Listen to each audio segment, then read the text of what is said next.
శ్రీ విఘ్నేశ్వరాయ నమః. శ్రీ గురుభ్యో నమ. శ్రీ సీతారామచంద్ర హనుమ కరుణా కటాక్ష ప్రాప్తిరస్తు.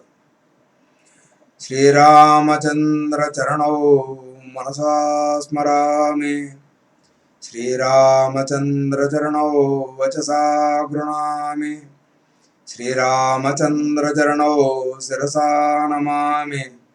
శ్రీరామచంద్ర చరణౌ శరణం ప్రపద్యే. లోకాభిరామం రణరంగధీరం రాజీవనేత్రం రఘువంశనాథం కారుణ్యరూపం కరుణాకరం తం శ్రీరామచంద్రం శరణం ప్రపద్యే. శ్రీరామాయణము యుద్ధకాండ వింటూ ఉన్నాము. రావణాసురుడు తన యొక్క సేనందరినీ మంత్రివర్గంతో తన ప్రస్తుత కర్తవ్యం గురించి ఆలోచన చేయుచూ ఉన్నాడు. విభీషణుడు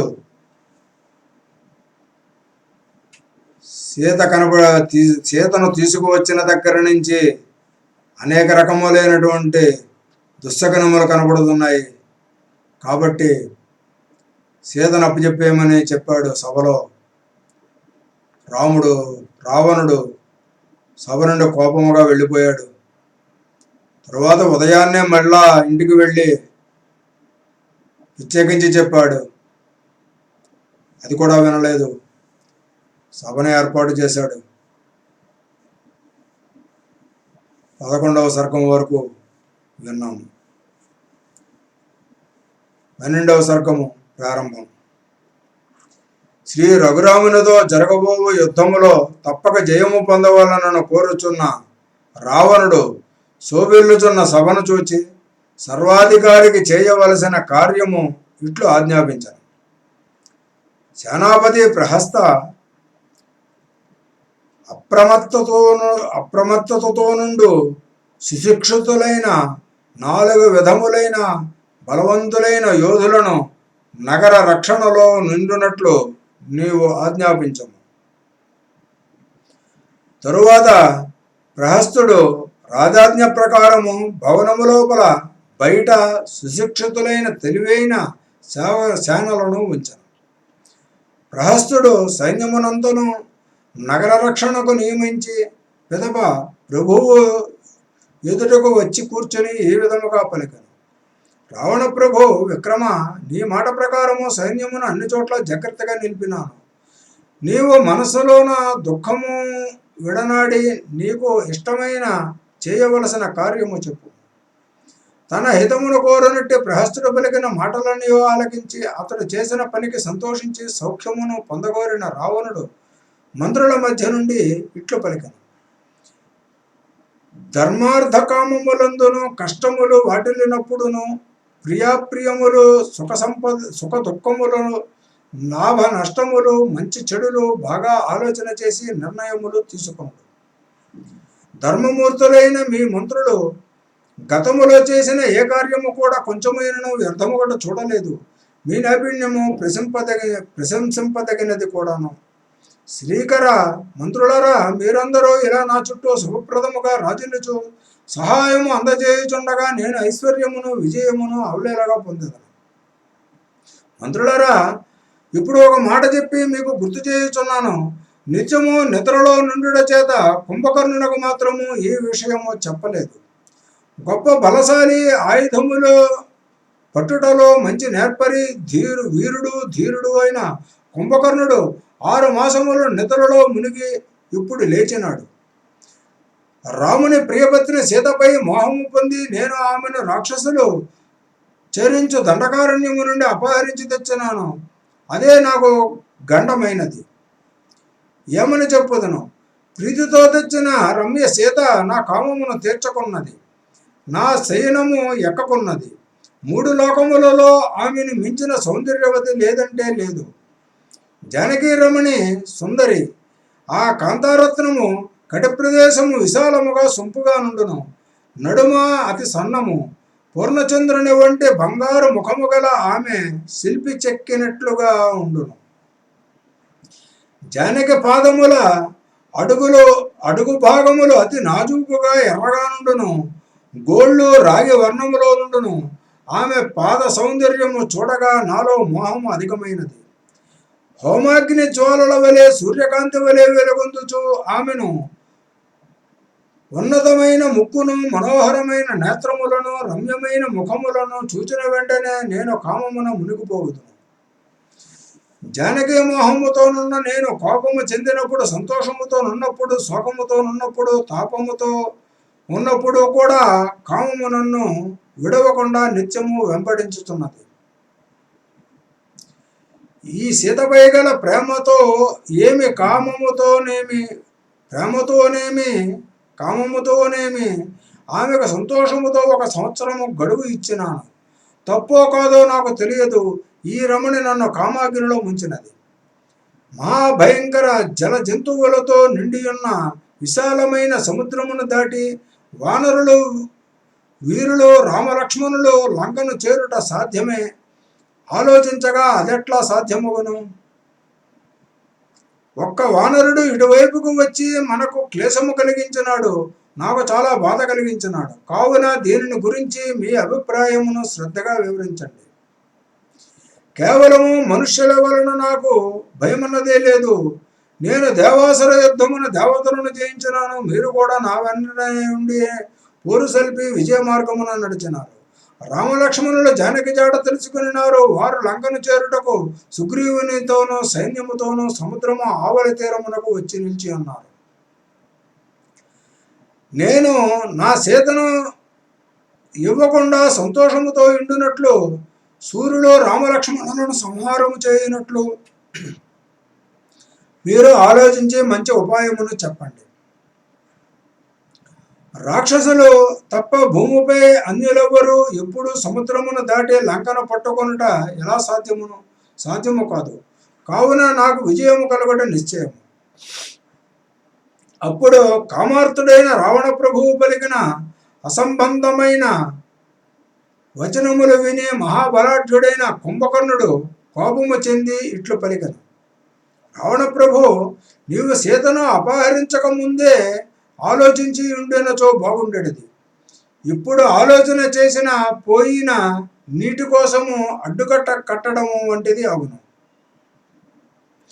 ముందుగానే ఆలోచన చేసి సరి అయిన పద్ధతిలో రాజకార్యములు నిర్వహించుట ధర్మము.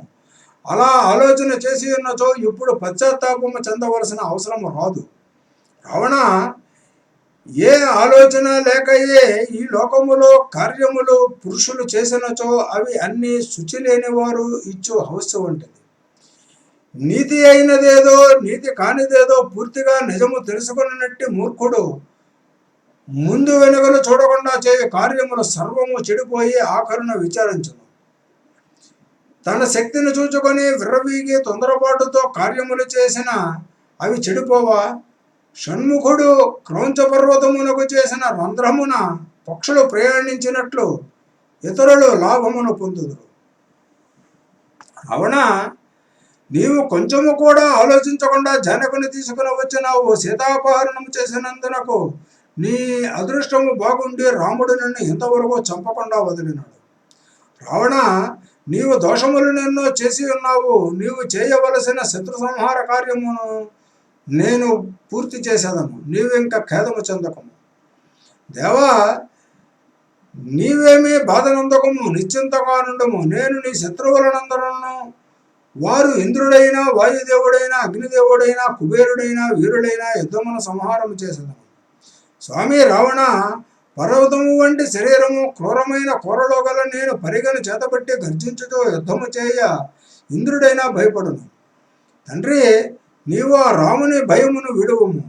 రాముడు నిన్నొక బాణముతో కొట్టి ఇంకొక బాణము వేయు లోపుననే వాని రక్తమును వేగముగా త్రాగివేసేదను. ఇది నిజము.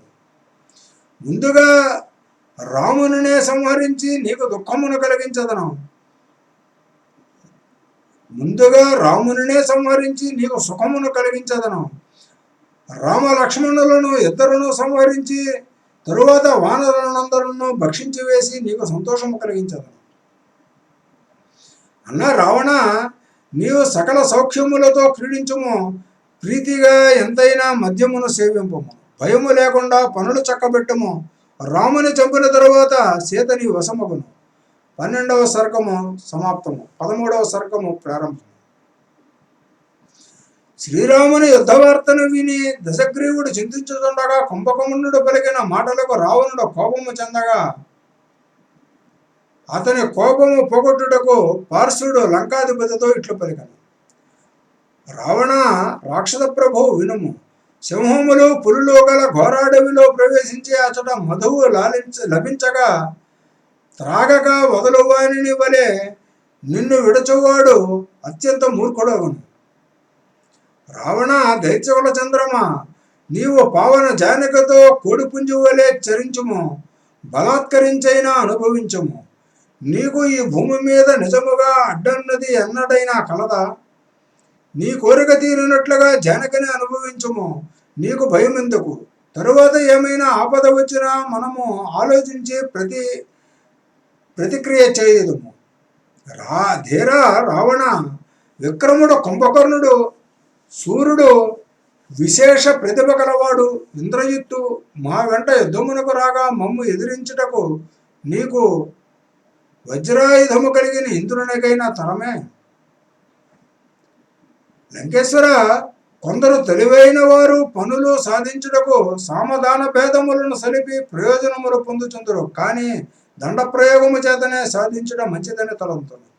మహాబల రావణాసుర, నీవు లోకములో స్వేచ్ఛగా క్షేమముగా తిరుగుటకు మా ఆయుధ బలముతో శత్రువర్గమును పూర్తిగా వశపరుచుకుందాము. ఇందులో కొంచెము కూడా అనుమానం లేదు. తనకు ఇష్టమగు రీతిని ప్రియముగా గొప్పగా మహాపార్శ్వుడు పలికిన మాటలను ఆలకించి రావణుడు సంతోషపరవశుడే అతనిని మెచ్చుకొని ఇలా పలికెను. ఉన్నత రాక్షస పార్శ్వ, పూర్వము నాకు ఒక అపురూపమైన ఘటన జరిగినది. దానిని నీకు ఇప్పుడు చెప్పేదను, జాగ్రత్తగా ఆలకించము. అతి చిరకాలము నుండి రహస్యముగానే ఉండిపోయినది. పూర్వము బ్రహ్మదేవుని అనుగ్రహము పొందిన పుంజిక స్థల అను అప్సరస అగ్నిశక వలె ప్రకాశించుచూ పోవుచుండగా నేను ఆమెను చూచి వెంటనే మోహమును పొందినాను. అందచందముల వెలుగొంతు పుంజకస్థలను చూడగానే కామం ప్రకోపించి ఆమెను వెంటనే వివస్త్రను చేసి బలవంతముగా అనుభవించినాను. ఆమె దుఃఖించుచు బ్రహ్మ వద్దకు వెంటనే పోయినది. సూర్యరశ్మికి ఎండిపోయిన తామరకాడ వలె నుండి దుఃఖించుచున్న ఆ పుంజకస్థలిని బ్రహ్మ చూచి రావణుడు చేసిన మహాదోషమును తెలుసుకొని కోపించి నాతో ఇట్లు పలికెను. రావణ, బ్రహ్మవాక్కులను వినుము. నేటి నుండి నీవు ఏ పరకాంతనైనా బలవంతముగా అనుభవించ పూనుకొనిన ఎడల ఆ క్షణమే నీ శిరస్సు 100 ముక్కలు అగును. నన్ను మన్మదాగ్ని శిఖి దగ్ధము చేయుచున్నను. బ్రహ్మదేవుడు ఇచ్చిన శాపము తలుచుకొని భయపడి జానకీ సతిని ఎంత మాత్రము బలవంతము చేయను. నేను సముద్రమంతా శక్తిమంతుడను. భూమిపై నా గమనము వాయువేగ సమానము. రాముడు ఈ నిజము తెలుసుకొనకుండా ఈ ఉత్సాహముతో సేనలతో దండెత్తి వచ్చుతున్నాడు. గుహలో నిద్రించు సింహమును లేపువాడు ఎవడు? రావణుడను ఉగ్రసింహము వద్దకు వచ్చువాడు ఎవడు? వాడు యుద్ధరంగమును తప్పకుండా తుడిలో చచ్చిపోవును. రాముడు ఎంతో వివేక శూన్యుడు. ఈ రావణుని 2 నాలుకల గల బాణములు దాటికి రాముడు బతకడు. మూర్ఖుని వలె నాశనము కోరుకొనుచు నాతో యుద్ధమునకు వచ్చుచున్నాడు. నా ధనుస్సు నుండి వజ్ర సమానమైన 100 కొలది బాణములను ప్రయోగించి నా నైపుణ్యము చూపించి కాగడాలతో గజములను భయపెట్టునట్లుగా రాముని పీడించదను.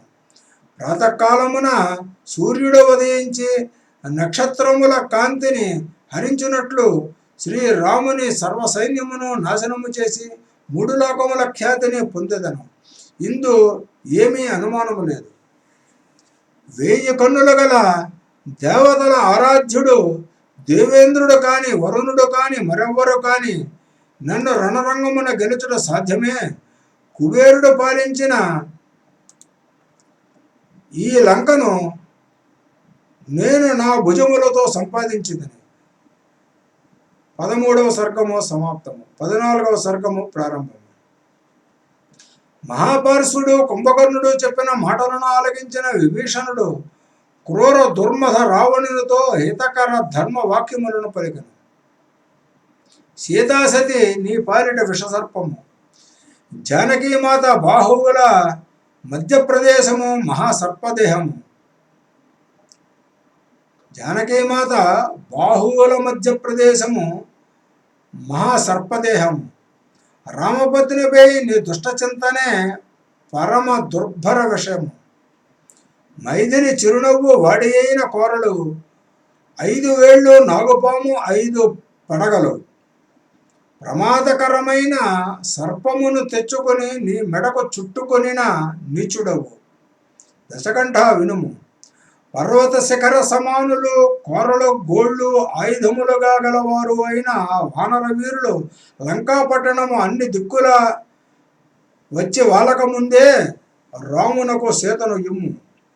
దుర్మధ రావణ, పరమ ధైర్యవంతుడు మహావిక్రముడు రామభూపతి ధనువు చేపట్టి నీ పైన రాక్షసుల తలలపైన వజ్ర సమాన బాణవర్షము కురిపించకముందే సీతను రామస్వామి కిమ్ము.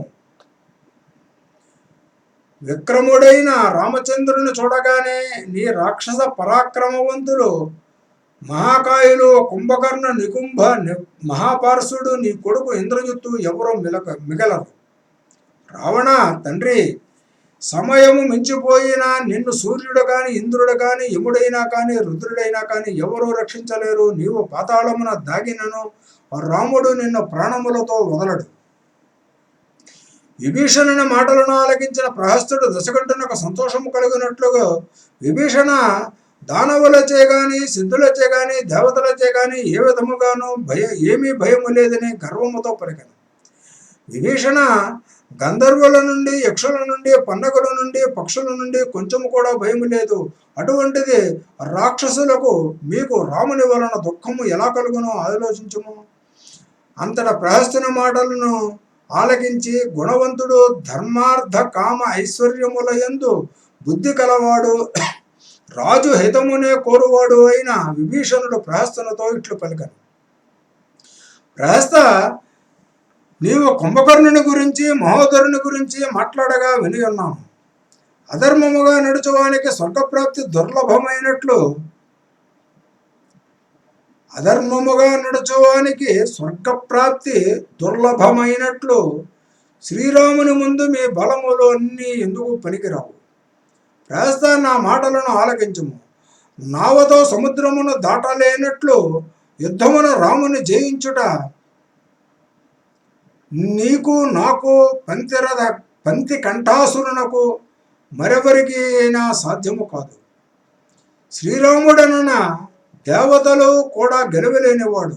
ఇక్ష్వాకు వంశోత్తముడు, పురుషోత్తముడు, ధర్మమూర్తి, మహారథుడు, రణమున ఆరితేరినవాడు, విరాధుని, వారిని, కబంధుని ఇంకా అనేకలను చంపినవాడు.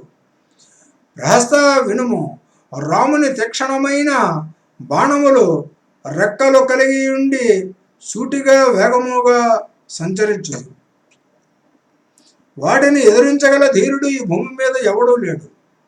ఓ ప్రహస్త, రాముని బాణములు పిడుగుల వంటి ప్రాణాంతకములు. జ్ఞానహీనుడవై నీవు వాటి దెబ్బ రుచి చూడక ఇలా డంబములు పలుకుచున్నావు సుమా. ఎంతో పరాక్రమవంతుడైన త్రిశూరుడు కానీ, కుంభకర్ణుడు కానీ, నికుంభుడు కానీ, ఇంద్రజిత్తు కానీ, నీవు కానీ దేవేంద్ర సమానుడైన రాముని ముందు యుద్ధరంగమున ఏ విధముగాను ఎదుర్కొనట సాధ్యమే? దేవాంతకుడు, నరాంతకుడు, మహాకాయుడు, అతికాయుడు, అతిరథుడు, మహావీరుడు, అకంపనుడు మొన్నగు వారు రాక్షస సేనులు రాముని ముందు యుద్ధమున ఎలాగైనా నిలువ వీలగునా? రావణుడు బాగా వ్యసనపరుడు, దుర్మార్గపు పనులు చేయు కర్కశుడు, పూర్వాపరములను ఆలోచించక పనులు చేయువాడు. మిత్రులైనను మీరు శత్రువుల వంటి వారు. ఏమి చెప్పినా తల ఊపుదులు. పెద్ద శరీరము, 1000 పడగలు గల భీకరమైన సర్పము మీ రావణుని ఎత్తున ఉన్నది. రావణుని క్షేమము కోరుకొనుచు దాని నుండి రక్షణ చేసుకొనండి. మీరందరూ ఎంతైనా రావణుని నుండి లాభము పొందుతున్నవారు కనుక ముందుగా దశగ్రీవుని జుట్టు పట్టుకునైనా భూతము ఆవరించిన వారిని కాపాడుకున్నట్లు రక్షించుకొనండి. మన ప్రభువు రావణుని ఇంకా రాముడును సముద్రము కప్పివేయును. శ్రీరామచంద్రుని ముఖమనే పాతాళమున పడి ముఖమనే శ్రీరామచంద్రుని ముఖమనే పాతాళమున పడిపోవుట జరుగును. కావున మీరందరూ రావణుని ఆ సముద్రము దాటించి రక్షించండి. నా హితకర మాటలను ఆలకించండి.